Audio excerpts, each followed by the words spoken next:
नमस्कार मित्रांनो, तू ही रे माझा मितवा या मालिकेच्या येणाऱ्या काही भागामध्ये मित्रांनो आता एखादा जबरदस्त असा ट्विस्ट आपल्याला पाहायला मिळणार आहे।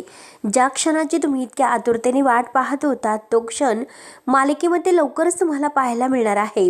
म्हणजे हे बघा मित्रांनो, आता मात्र अर्णवने ईश्वरीला प्रपोज केलेलं असतं, परंतु आता जी रेकॉर्डिंग त्याने आता प्रपोज करण्यासाठी आय लव्ह यू बोलून आता ईश्वरीसाठी ठेवलेली असते आणि हे मात्र आता अर्णव सर रेकॉर्डिंग करत आहे आणि त्यामध्ये आय लव्ह यू असं जे काही तो सगळं म्हणून ईश्वरीला प्रेमाची कबुली तो देत आहे, इतकं खास त्याने रेकॉर्डिंग करून ठेवलं होतं।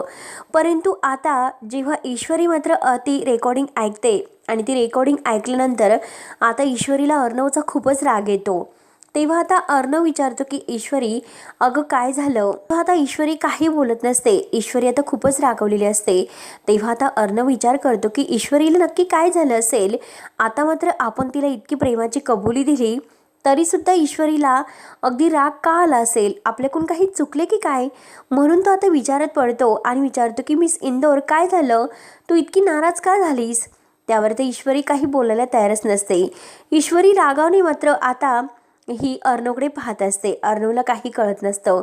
अर्णव म्हणतो की काय ईश्वरी अगं काय झालं, तू अशी म्हणजे माझ्याकडे रागाने का वागते, इतकी तू रिॲक्ट का होते, आणि हे बघ अगं तूच आता माझ्या मनात नक्की काय आहे हे जाणून घेण्यासाठी अगदी किती प्रयत्न करत होती। नक्की तुला आता मी प्रेमाचं प्रपोज करावं हे तुला म्हणजे हवं होतं आणि त्यासाठी तुझी इतकी धडपड सुरू होती, तुम्हाला वारंवार समजवण्याचा इतका प्रयत्न करायची। मग आता मी तुला हेच सांगत आहे, कारण तेच प्रेमाचं प्रपोज मी तुला त्या रेकॉर्डिंगद्वारे अगदी हे सरप्राईज देण्यासाठी इकडे बोलावलं होतं आणि ते सरप्राईज देण्यासाठी खास म्हणजे मी तुला आता रेकॉर्डिंगची पाठवलेली आहे, तर ती रेकॉर्डिंग ऐकून तुला इतका राग का आला। त्यावर तर ईश्वरी म्हणते की अर्णव सर तुम्ही स्वतःच ती रेकॉर्डिंग ऐका, त्यामध्ये काय आहे।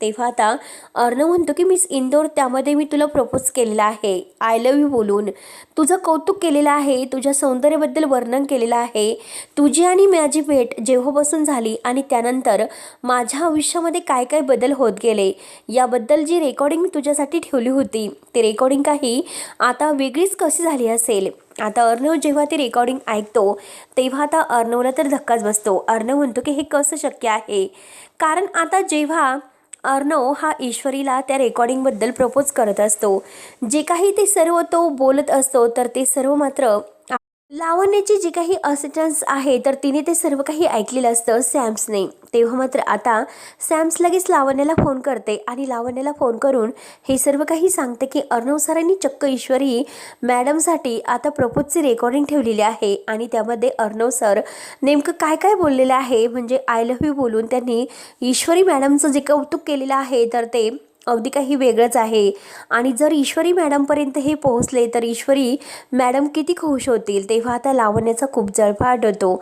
लावण्य लगेच आता त्या सॅम्सला म्हणत असते की ईश्वरीसाठी जी रेकॉर्डिंग ठेवलेली आहे तर ती रेकॉर्डिंग आत्ताच्या आत्ता चेंज करायची, म्हणजे आता ही रेकॉर्डिंग चेंज करून आता त्या जागी अर्णवच्याच आवाजात दुसरी रेकॉर्डिंग अगदी ईश्वरीला रागेल अशी कशी तयार करायची। तेव्हा मात्र आता रेकॉर्डिंग त्यांनी बदलवली असते आणि जे अर्णवचं वाक्य आहे तर ते अर्णवच्या वाक्यात जे रेकॉर्डिंग आहे तर ती रेकॉर्डिंग सापडून मात्र आता तेथे चेंज केलेली असते आणि सगळं काही आता त्यात ईश्वरीला राग येईल असं अर्णव बोललेलं आहे। आणि आता ईश्वरी जे काही ते ऐकते तर ईश्वरीला आणि अर्णवला धक्का बसलेला असतो। आता अर्णवचं सर्व काही लक्ष येतो। अर्णव म्हणतो की ईश्वरी मला माफ कर, मी तुझ्यासाठी ही रेकॉर्डिंग ठेवलीच नव्हती, कारण रेकॉर्डिंग काही ऑलरेडी दुसरी होती परंतु ही कोणीतरी चेंज केली। त्यावर आता ईश्वरी म्हणते की नक्की लावण्य मॅडमचं काम असेल, कारण त्यांच्याशिवाय हे काम दुसरं कोणीही करू शकत नाही। आता अर्णवला खूपच राग येतो। अर्णव म्हणतो की आता त्या लावण्याला मी नाही सोडणार, काही झाले तरी आता लावण्याला कायमचं इथून जावंच लागेल। आणि मामी तर म्हणत होती की लावण्य मात्र आपल्या मम्माकडे जायला निघाली तिकडे परदेशात आणि आता इकडे येऊन तिने हे सर्व कसे केले असेल। आता हे ऐकल्यानंतर अर्णवला इतका राग आलेला असतो आता ईश्वरी म्हणते की हे बघा अर्णव सर, लावण्यताईंना अनेक वेळेस मी समजवण्याचा खूप प्रयत्न केला, परंतु लावण्य मॅडम ऐकायला काही तयार नाहीत. खूप वेळेस मी त्यांना अगदी चान्स दिलेत सुधारण्यासाठी, परंतु एकही वेळ त्या काही सुधारत नाही. चुकावर चुका त्यांच्या होतच असतात. त्यामुळे आता मात्र त्यांना धडा शिकवण्याची वेळ आलेली आहे. म्हणून अर्णव आणि ईश्वरी मात्र घाईने लावणीला या सगळ्याचा जाब विचारायला येणार असतात. त्यानंतर आता इकडे दुसरीकडे वल्लरीचा जीव अगदी नकोसा झालेला असतो. तिच्या फक्त आणि फक्त आता राकेश फोन कधी उचलेन आणि ते फोन मात्र आता आपली जी पेटी आहे तर ती पेटी आपल्याला लवकरात लवकर कशी सापडेल याचा ती फक्त विचार करत असते.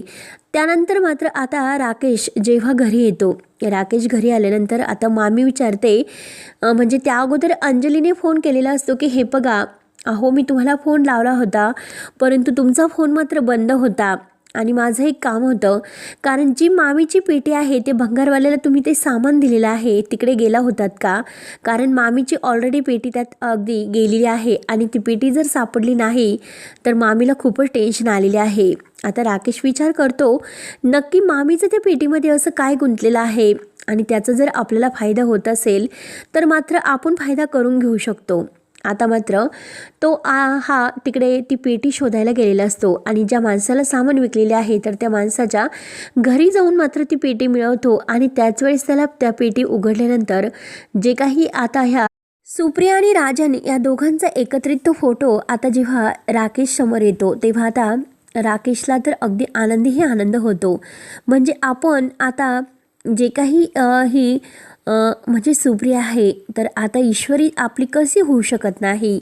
आता मात्र ही संधी आपल्याला चालून आलेली आहे आणि हा फोटो जर आपण अर्णवला दाखवण्याच्या धमकीखाली आता ईश्वरीला ब्लॅकमेल तर करू शकतो आणि आता हा फोटो आपण ईश्वरीला दाखवून तिला धमकावू शकतो की जर तू माझी झाली नाही तर मात्र हा फोटो मी अर्णवला दाखवेल.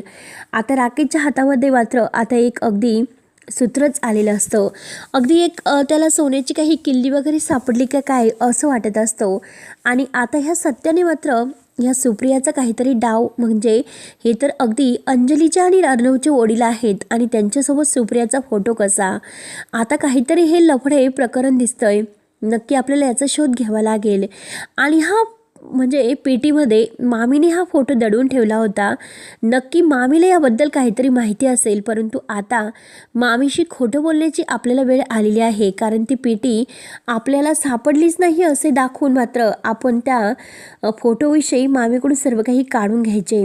अगदी गोड वागून मामीकडून जेव्हा आता हे सत्य आपण काढून घेऊ त्याच वेळेस मात्र आता आपण ईश्वरीला धमकावतो, ईश्वरीला ब्लॅकमेल करू शकतो, कारण आता हा फोटो मी जर अर्णवला दाखवला तर तुझं आणि अर्णवचं अगदी आयुष्य बर्बाद होईल. असं काहीतरी आता राकेशला सापडल्यामुळे राकेश तर खूपच खुश असतो. त्यानंतर मात्र आता इकडे अर्णवने मात्र आता जे काही गुंड पाठवलेले असतात तर ते गुंड स्वतःचे असतात आणि आता राकेशकडून पैशाची जी वसुली करायची आहे आणि ते पैसेचा जो काही आता हा अर्णवचा एक मित्र असतो आणि अर्णवचा मित्र असल्यामुळे मात्र आता अर्णवला त्या दादाचा फोन जातो आणि तो दादा म्हणजे नक्की आता हा अर्णवचा मित्र आहे हे अजून राकेशला माहिती नसते. परंतु जेव्हा आता राकेश तिकडे ते पुन्हा म्हणजे गुंड येतात आणि राकेशला पुन्हा धमकवतात की तू आमच्याशी खोटं बोललात, तेव्हा आता अर्णवने मात्र आता त्यांना मारण्याची अगदी धमकी दिलेली असते की त्याला काही झालं तरी वठणीवर आणलं पाहिजे, जेणेकरून तो माझ्या अंजली ताईला त्रास देणार नाही आणि काही काळ तो बाहेरच राहील. त्यामुळे आता ईश्वरीसोबत जर तो आत घरामध्ये असेल तर ईश्वरीला अगदी भीती वाटून ती अगदी टेन्शनमध्ये राहत जाईल. त्यामुळे हा नराधम मात्र अगदी इकडे बाहेरच राहिला पाहिजे, तो घरामध्ये अगदी यायलाच नको असे आता अर्णवला वाटत असते. म्हणून अर्णवने पूर्णपणे प्लॅनिंग केलेलं असतं की काही झाले तरी राकेशला आता घराच्या बाहेर पाठवायचं. त्याची अर्णवची आता पूर्ण तयारी सुरू असते आणि त्याच वेळेस मात्र आता इकडे हा जे काही राकेशच्या हातामध्ये तो फोटो वगैरे लागलेला असतो, अर्णवपर्यंत तो फोटो कसा दाखवला जाईल आणि त्या अगोदर ईश्वरीला कसं ब्लॅकमेल करता येईल याची संधी तो बघून असतो. परंतु अर्णव जेव्हा आता जे पुरावे आहे तर ते पुरावे मात्र आता इकडे आता तो दाखवणार असतो आणि त्या अगोदर मात्र राकेश जो काही फोटो आहे तर तो फोटो ईश्वरीला दाखवून ब्लॅकमेल करण्याचा प्रयत्न करत असतो. पण त्याच वेळेस आता राकेशला परत पकडण्यासाठी ते गुंड येतात आणि राकेशची धुलाई करून तू आमच्याशी खोटं का बोललाच, कारण तुझ्या बायकोला काही झालेले नाही आणि तरीसुद्धा तू स्वतःच्या बायकोवर इतके घाणेरडे आरोप करतोस आणि आता तिला अगदी म्हणजे तुमचं मूल गेलेलं आहे अशा खोट्या म्हणजे बाता तू मारतो. जे काही खोटं आपल्या बाळासाठी तू बोलतो, अजून बाळ या जगामध्ये सुद्धा आले नाही आणि त्याचे शब्द वगैरे घेऊन तू जे खोटं बोलत आहे, आपली बायको पोटावर पडली, नक्की किती खोटं बोलतो. म्हणून आता त्या गुंडांनी बेदम असं राकेशला मारलेलं असतं. आता मात्र अर्णव आणि ईश्वरी बघूनच असतात, कोणी मात्र आता राकेशला वाचवायला येत नसतात आणि त्या गुंडांनी खोटल्यामुळे तर राकेशची चांगली धुलाई केलेली असते आणि राकेशच्या हातात जो फोटो असतो तर तो बघण्या अगोदरच मात्र राकेशला त्याची पापाची शिक्षा मिळते. कारण जे काही करायला गेला होतात ईश्वरीचं आयुष्य उद्ध्वस्त करायला, तर त्याचं स्वतःचं आयुष्य उद्ध्वस्त ठेवून आता अंजली समोर सुद्धा सत्य येते आणि अंजली सुद्धा रागाने या राकेशकडे पाहत असते. तर मित्रांनो, आता अंजली राकेशला कोणत्या गोष्टीचा जाब विचारते आणि नक्की पुढे काय होतं हे बघण्यासाठी आपल्या चॅनलला सबस्क्राईब करत राहा आणि धन्यवाद.